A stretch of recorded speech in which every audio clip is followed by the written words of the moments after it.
चलिए, तो last lecture में हम लोग कहाँ पे थे? लास्ट लेक्चर में हो गया था चैप्टर 12 चल रहा है ना।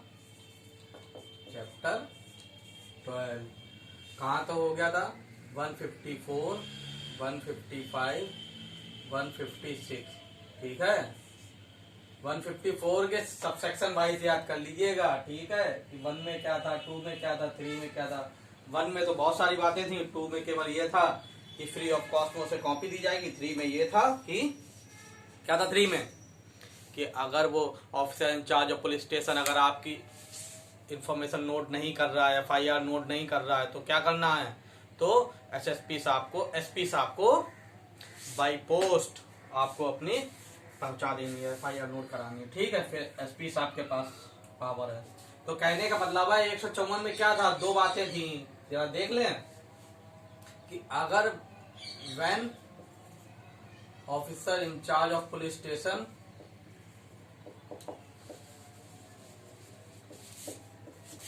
PO नॉट रजिस्टर्ड FIR, अगर वो FIR नहीं रजिस्टर कर रहा है आपकी, तो आप क्या कर सकते हैं? तो 154 क्लास 3 में है, ठीक है, कि आप in writing by post to superintendent of police, SP साहब को भेज देंगे। फिर SP साहब जो है या तो खुद ही उस पर इंक्वायरी कर, वो इन्वेस्टिगेशन करेंगे, या अपने सबऑर्डिनेट के थ्रू। दूसरा क्या है आपके पास राइट? 156 में पढ़ा था हमने, 156 में क्लास 3 में है कि नहीं? क्या था उसमें? उसमें था कि आप जो है मजिस्ट्रेट साहब के पास जा सकते हैं, और मजिस्ट्रेट साहब फिर क्या करेंगे? 190 में ऑर्डर कर देंगे। ठीक, एक 156(3) में यही तो था कि 190 के थ्रू अगर मजिस्ट्रेट की ओर से कोई ऑर्डर आता है, ठीक है, तो पुलिस ऑफिसर इन्वेस्टिगेट कर देगा। ठीक, ये दो प्रोविजन है आपके पास अगर वो FIR नोट नहीं कर रहा है। वैसे तो अगर आप हैं कॉग्निजेबल ऑफेंस कोई हुआ है, बड़ा कोई कॉग्निजेबल ऑफेंस होता है, तो फिर वो अगर सामने लोग आ जाते हैं, एडवोकेट आ जाता है, तो वो तुरंत रजिस्टर्ड कर लेता है। ठीक, क्यों? वो जानता है कॉग्निजेबल ऑफेंस है यार, करना ही पड़ेगा। कहीं मीडिया में आ गया तो बड़ा कोई कॉग्निजेबल ऑफेंस है, बड़ा का मतलब जिसमें ऑफेंस 7 साल से ज्यादा या ऐसा कुछ है, हीनियस क्राइम है। हीनियस क्राइम में तो करना ही पड़ेगा। मर्डर हो जाता है फिर तो करना ही पड़ेगा, उसमें कुछ नहीं कर सकते। ठीक है, रेप में भी है तो हीनियस क्राइम, लेकिन रेप में क्या होता है कि अगर मान लिया डेथ नहीं हुई तो आदमी थोड़ा, पुलिस ऑफिसर थोड़े दब जाते हैं, वो कहते हैं देखो ना हो, ना रजिस्टर्ड हो पाए, ठीक है ऐसे ही हो जाए, लेकिन ऐसा करना नहीं चाहिए उन्हें। ठीक, और दूसरी बात इसमें, अगर मान लो खोपड़ी ओपड़ी फटी है केवल, है कि नहीं, तो वो कोशिश करता है कि सामने वाली पार्टी अगर कोई जाके बात कर लेती है तो वो कोशिश करता है कि FIR ना रजिस्टर्ड हो। ठीक, ऐसे केसेस में क्या होगा? ऐसे केसेस में अगर वो नहीं रजिस्टर्ड कर रहा है तो ये दो ऑप्शन है आपके पास। ठीक, चलिए, वैसे तो आप उससे कहेंगे भैया state of Haryana versus Bhajanlal आपने नहीं पढ़ा, ललिता कुमारी वर्सेस स्टेट ऑफ UP नहीं पढ़ा, registration of FIR is compulsory, आप बाउंड है रजिस्टर्ड करने के लिए। ठीक है, ऐसा नहीं है कि आपके ऊपर चलेगा, आपका मन होगा रजिस्टर्ड करेंगे, नहीं मन होगा नहीं करेंगे, ऐसा कुछ नहीं करना पड़ेगा आपको। ठीक, चलिए आते हैं 157 में। 157 क्या बोलता है? Procedure of investigation. आप लोग इतना लेक्चर इतना अच्छा लग जाता है कि लाइक करना भी भूल जाते हैं। अरे भाई लाइक किया करिए। 60% लोगों ने सब्सक्राइब भी नहीं किया है अभी तक। आ जाइए, क्या है भाई 157 में? 157 में प्रोसीजर टू इन्वेस्टिगेट। कैसे और क्या है भाई प्रोसीजर इन्वेस्टिगेशन करने का? यही है,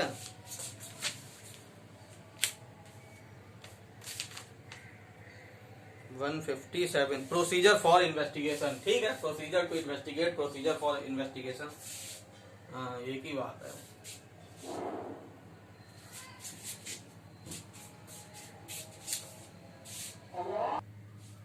हाँ जी, क्या था? Procedure to investigate. क्या इसमें प्रोसीजर दिया हुआ है? देखिए, इसका सब क्लॉज 1 ये कहता है कि अगर ये जो होगा पुलिस ऑफिसर जो होगा, जो इन्वेस्टिगेशन कर सकता है, तो वो क्या करेगा? सबसे पहले तो जो मजिस्ट्रेट होगा,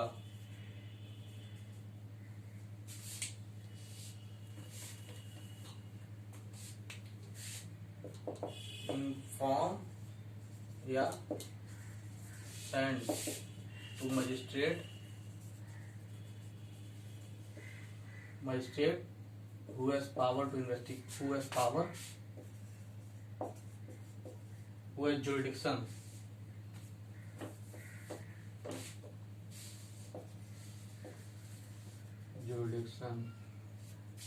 ठीक।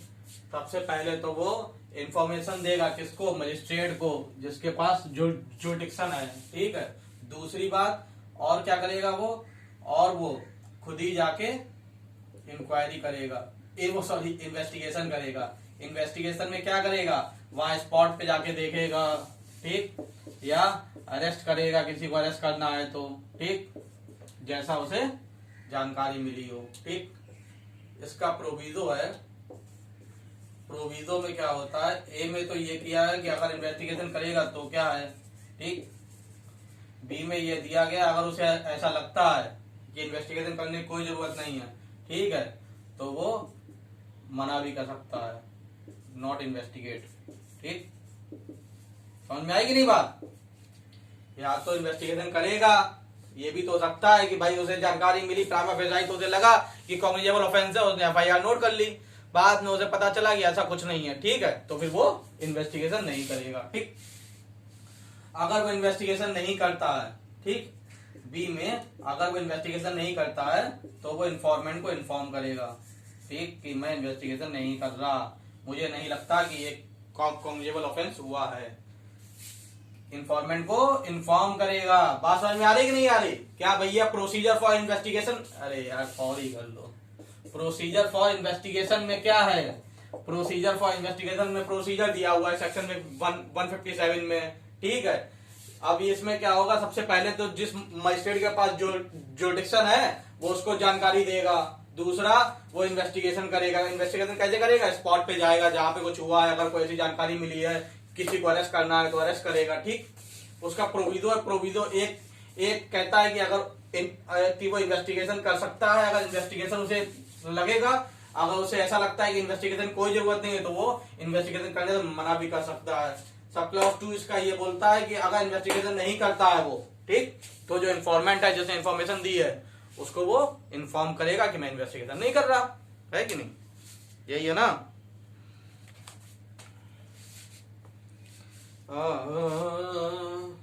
यही है भैया, यही है, ठीक है, पढ़ लेना, ना समझ में आए तो मुझे बताना। इसका प्रोविजो जो है एक, प्रोवाइडेड फर्दर डैट कि अगर कोई विक्टिम है, विक्टिम ऑफ रेप है, ऑफेंस ऑफ रेप हुआ है, तो उसमें जो विक्टिम है तो फिर वो वहीं वुमेन पुलिस ऑफिसर जो है वो उससे जाके नहीं relation to the offence of the recording victim shall be conducted at the residence, हाँ, उसके रेसिडेंस पे जाके आप कोई भी जानकारी लेंगे तो उसके रेसिडेंस, कोई विक्टिम ऑफ रेप है, ठीक है, तो जो विक्टिम पार्टी होगी उसके आप रेसिडेंस पे जाके आप उससे इंफॉर्मेशन लेंगे, ठीक, नॉट इन्वेस्ट, ठीक, टू ये पढ़ लेना, ठीक है। Section 158 report how submitted, section 158 report how submitted, ठीक है।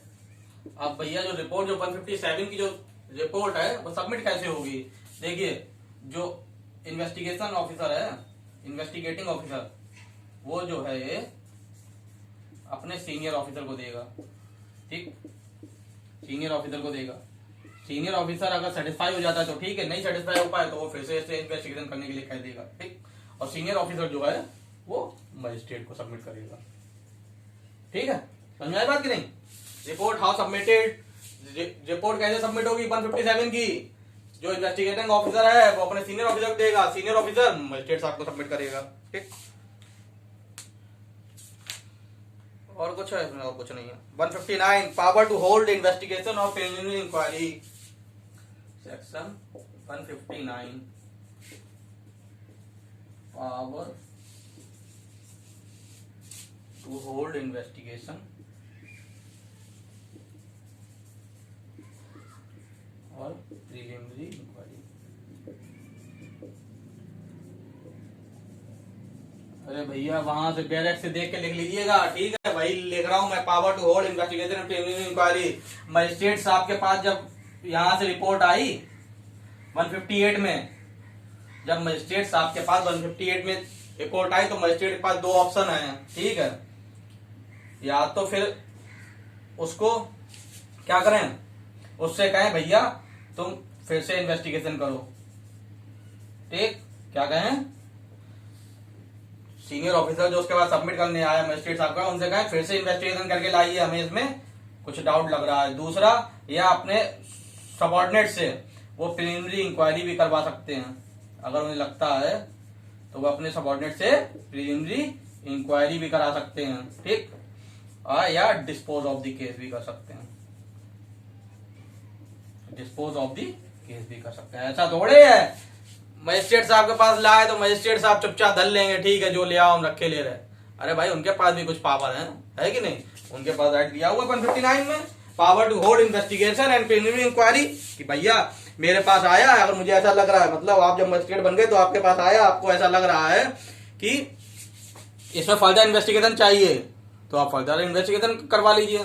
और आपको अगर ऐसा लग रहा है कि प्रिलिमिनरी इंक्वायरी जरूरी है तो अपने सबऑर्डिनेट को भेज के प्रिलिमिनरी इंक्वायरी या डिस्पोज ऑफ द केस करना है तो डिस्पोज ऑफ द केस कर दीजिए, क्या दिक्कत है।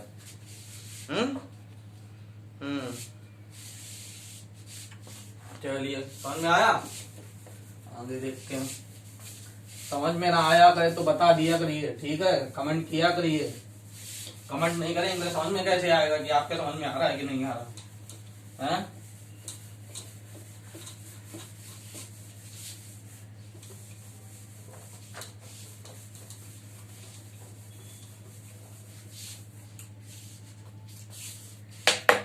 कौन सा है, section 160, police officer power to require attendance of witnesses. Section 160, police officer power to require attendance of witnesses.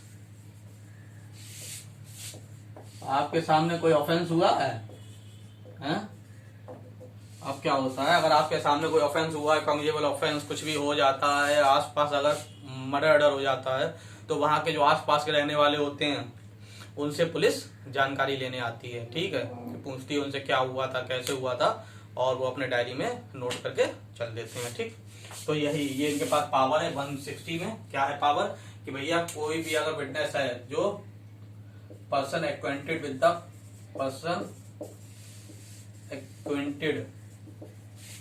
with the fact of the case, with the fact of the case, ठीक है, जिसने ऑफेंस होते हुए देखा है, ठीक है, जो वहां पे प्रेजेंस था, फैक्ट ऑफ द केस, जो वहां पे प्रेजेंस,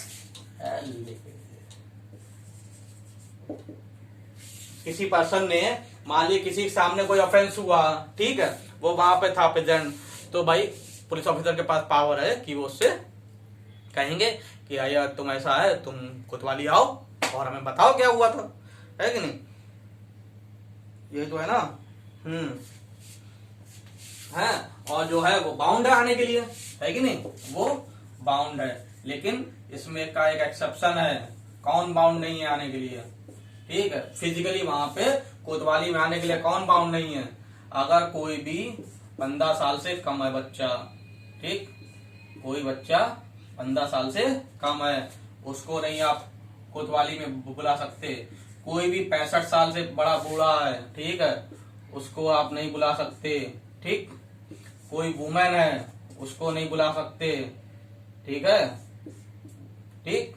या कोई भी मेंटली या फिजिकली अबनॉर्मल है, मेंटली या फिजिकली अबनॉर्मल है, इतने लोगों को आप कोतवाली में नहीं बुला सकते किसी केस से रिलेटेड। मान लीजिए कोई बच्चा है, उसने कोई ऑफेंस होते हुए देख लिया, तो वो विटनेस हो गया कि नहीं हो गया, कैपेबल विटनेस है वो, है कि नहीं, तो फिर क्या होगा, उसको आप कोतवाली नहीं बुला सकते। इन सबके केसेस में, इन सारे केसेस में क्या करना पड़ेगा आपको, इन्हीं के पास जाके, इनके घर जाके, या जहां पे भी ये सेफ हो वहां पर जाके आपको नोट करना पड़ेगा, ठीक है, इनको आप कोतवाली नहीं बुला सकते, ठीक। ये था सेक्शन 160 का क्लाउज 1। क्लाउज 2 क्या बोलता है? क्लाउज 2 ये बोलता है कि भैया जिसे भी आप कोतवाली बुला रहे हैं, इनको तो आप बुला नहीं सकते, लेकिन जिनको बाकी सबको तो कोतवाली बुला लोगे, तो जिनको भी आप बुलाओगे तो उनके आने जाने का जो खर्चा होगा वो आप दोगे, पे करोगे। ठीक है, बात समझ में आई?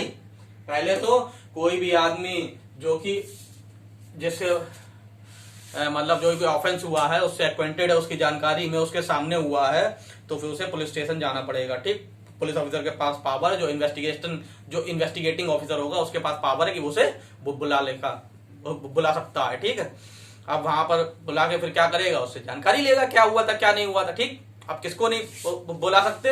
इन लोगों को नहीं बुला सकते। 15 साल 65 साल, 15 साल जो छोटा है, 65 साल जो बड़ा है, कोई वुमेन है या मेंटली फिजिकली एबनॉर्मल है, तो इस केस में क्या होगा, उसके घर पे जाके वहां पर आपको नोट करना पड़ेगा। दूसरा क्लाउज ये कहता है कि जो भी कुछ उनके आने जाने का खर्चा होगा, मान लो कहीं से आया है, जो भी कुछ उसका खर्चा हो रहा है वो आपको पे करना पड़ेगा। ठीक, मांग मत लेना कभी पुलिस वालों से पैसे।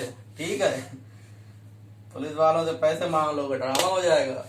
उनसे कहे ना कि अरे 160 के क्लाउज 2 में, कहना कि मेरे विशाल भाई ने पढ़ाया था कि 160 के क्लाउज 2 में आपको पे करना पड़ेगा। कहिए भैया पुलिस वालों ने आप पे किसी को दिया है।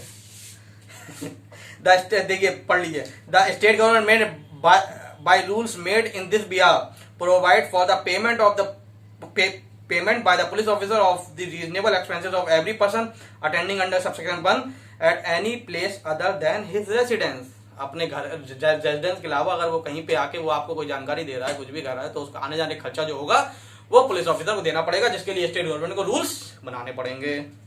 ठीक, चलिए 161 क्या कहता है?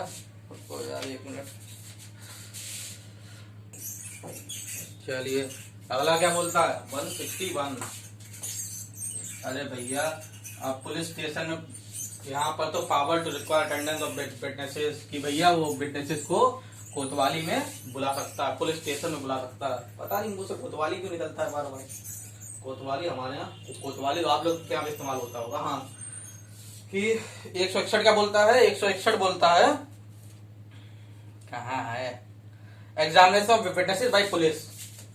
क्या करेगा? उसका बुला के एग्जामिनेशन करेगा, examination of witnesses by police.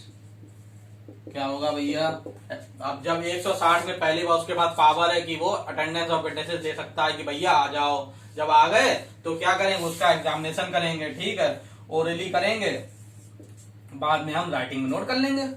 उससे ऐसे ही पूछेंगे क्या हुआ था क्या नहीं हुआ था, अपने हिसाब से वो नोट करता रहेगा। ठीक है, बस। और अगर ये लोग जो हैं 15 से कम, 65 से ज्यादा, वुमेन, मेंटली वीक, तो वहां पर जाके खुद ही नोट कर लेंगे। ठीक है, समझ में आ रही बात की नहीं आ रही?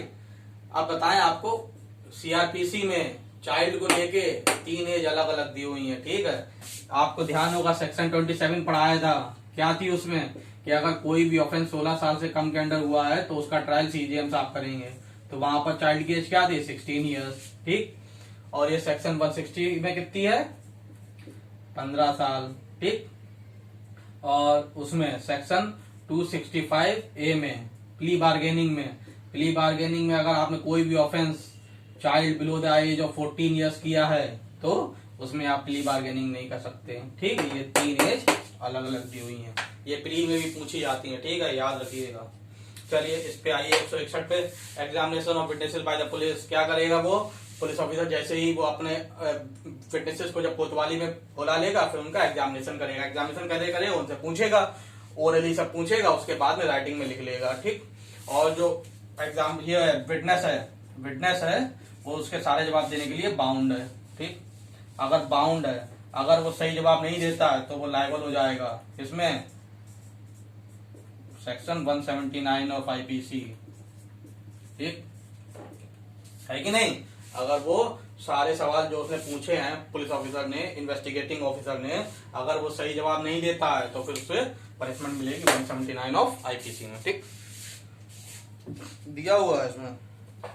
नहीं, इसमें नहीं दिया हुआ है, आप लोग लिख लीजिएगा।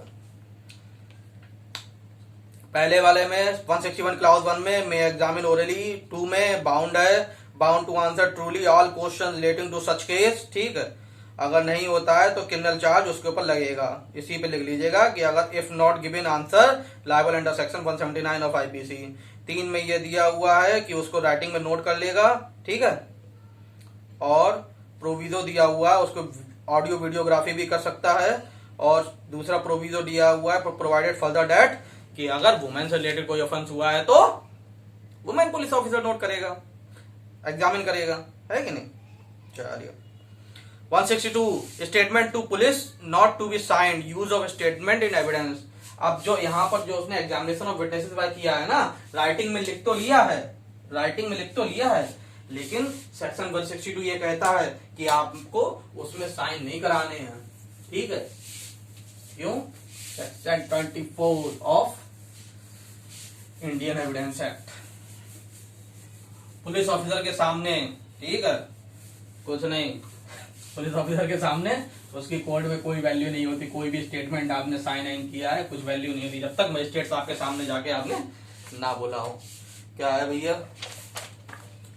Statement to police not to be sign, section 162 statement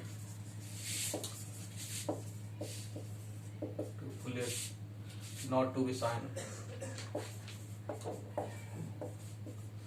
not to be sign, ठीक है। जैसा ये बोल रहा है। और दूसरी बात, यूज ऑफ स्टेटमेंट क्या होगा? यूज ऑफ स्टेटमेंट जैसी हेडिंग है बस उतना ही उसने दिया होगा, अंदर कुछ है भी नहीं, ठीक है। क्या होगा कि जो यहाँ पर जो एग्जामिनेशन किया है आपने, उसको जो राइटिंग में लिखा है तो उसमें विटनेस के साइन नहीं लिए जाएंगे, ठीक है। आप साइन नहीं ले सकते, उससे कोई फायदा भी नहीं होगा। आपने लिया, पहली बात तो लिए ही नहीं जाएंगे, ठीक है। ये नहीं उससे कहोगा अच्छा तुमने ऐसा बोला अब साइन करो इस पे, ऐसा कुछ नहीं है। तुम बस एक प्राइमा फेसाई केस तैयार कर रहे हो। प्राइमा फेसाई क्या, आप इन्वेस्टिगेशन केवल कर रहे हो, बाकी सब जाके काम सब कोर्ट में ही होना है, ठीक है। यूज ऑफ स्टेटमेंट क्या होगा? यूज ऑफ ये है कि कंट्राडिक्शन के लिए हो सकता है, 145 कंट्राडिक्शन के लिए हो सकता है इसका, बस contradiction Indian evidence act 165 of Indian evidence act, कि वो कंट्राडिक्ट करने के लिए। अगर मान लिए उसके टाइम पे एग्जामिनेशन टाइम पे कोर्ट में जब उस विटनेस को बुलाया जाएगा ना, तो उसको कंट्राडिक्ट करने के लिए ये इस्तेमाल हो सकता है, ठीक है। कैसे? उससे कह सकते हैं कि आपने पुलिस ऑफिसर के सामने तो कुछ और बोला था, अब आप कुछ और बोल रहे हो, कंट्राडिक्ट कर सकते हैं उसे, बस उसके अलावा और कहीं इस्तेमाल नहीं होगा। उसके अलावा कहाँ और भी हो सकता है, सेक्शन 27 में हो सकता है, इंडियन एविडेंस एक्ट के 32 के टाइम पे हो सकता है, अगर वो नॉट फंड, ठीक है, मिल नहीं रहा है, कोई बात हो गई है, बस इतनी चीजें हैं, ठीक है, और तो कुछ में है नहीं। हाँ, section 163 no use of force. आप जो है ये सब करते समय फोर्स का इस्तेमाल नहीं कर सकते, ठीक है, क्योंकि सेक्शन 24 में इंडियन एविडेंस एक्ट में उसकी कोई वैल्यू नहीं है। अगर आप यूज ऑफ फोर्स से कोई स्टेटमेंट उसके मुंह से निकलवा भी रहे हैं जबरदस्ती उसे मार तोड़ करके, तो उसकी कोई वैल्यू नहीं रह जाएगी। हेडिंग क्या बोलती है? No inducement to be offered, ठीक है, लिख लेना यार, नो इंड्यूसमेंट या यूज ऑफ फोर्स, ठीक है, no inducement to be offered, क्योंकि उसकी कोई वैल्यू नहीं रह जाती, section 24 of Indian evidence act. चलिए इतना ही है अभी तक, ये इतना ही रखते हैं। 164 बहुत इंपॉर्टेंट है, 164 और 167 तो बहुत ही इंपॉर्टेंट है दोस्त। चलिए ठीक है, थैंक यू।